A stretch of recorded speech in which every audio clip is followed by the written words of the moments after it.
जैसा कि आप सभी को पता है कि यूपी ट्रिपल एससी द्वारा अभ्यर्थियों को वन टाइम रजिस्ट्रेशन यानी ओटीआर करने को बोला गया है। तो ओटीआर की ज़रूरत क्यों पड़ी? क्योंकि यहाँ पे आप एक उसके उसके लिए इन्होंने एक लाइन लिख रखी है, आप इसको देख सकते हैं। यहाँ लिखा हुआ है, एक बार रजिस्ट्रेशन बार बार आवेदन से सहूलियत। तो लाइन से ही क्लियर हो रहा है कि आप अगर एक बार ओटीआर कर लेते हैं तो आप जब अपना पैट या कोई अन्य मुख्य परीक्षा के लिए आप आवेदन करेंगे तो आपको अपनी सारी डिटेल्स फिल नहीं करनी पड़ेंगी, ठीक है? क्योंकि आपकी जो कॉमन डिटेल्स हैं वो आपकी ओटीआर में फिल हो जाएंगी, फिर वो वहाँ पर आपकी शो होने लगा करेंगी, ठीक है?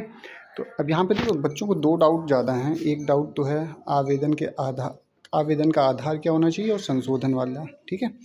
तो इन्हीं पे बात करते हैं। सबसे पहले तो हम अगर आवेदन का आधार की बात करें, ठीक है, तो इसमें साफ साफ लिखा है कि नए सिरे से या पैट 2025 रजिस्ट्रेशन नंबर से प्रक्रिया पूरी कर सकते हैं।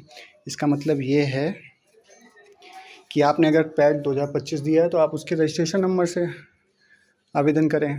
ओटीपी आ जाएगा आपके रजिस्टर्ड मोबाइल नंबर पर और आप वहाँ से आवेदन कर सकते हैं। या आपने नहीं दिया है तो आप नए सिरे से करिए, वहाँ आपको अपनी पूरी डिटेल्स फिल करनी पड़ेंगी। और हाँ, जो कुछ बच्चों को डाउट इस बात का है कि उनका ओटीपी नहीं आ रहा है। तो ओटीपी नहीं आ रहा है तो उसके लिए परेशान होने की बात नहीं है, थोड़ा टाइम दीजिए, देखिएगा शायद आ जाए, रात में चेक कीजिएगा। फिर भी नहीं आता है तो यहाँ पे या देखो लिखा हुआ है नए सिरे से या।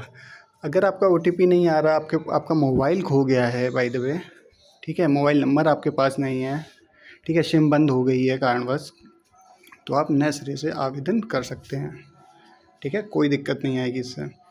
और 7वां पॉइंट लिखा है संशोधन। तो उसमें साफ साफ लिखा है कि ओटीआर नंबर जारी होने के बाद विवरण में कोई सुधार संशोधन नहीं किया जा सकेगा। इसका मतलब ये है कि अगर आपको एक बार ओटीआर नंबर जारी कर दिया गया तो आप ना उसमें कोई संशोधन कर सकते हैं, कोई सुधार नहीं कर सकते हैं। तो बहुत ध्यान से भरिएगा, ठीक है ना?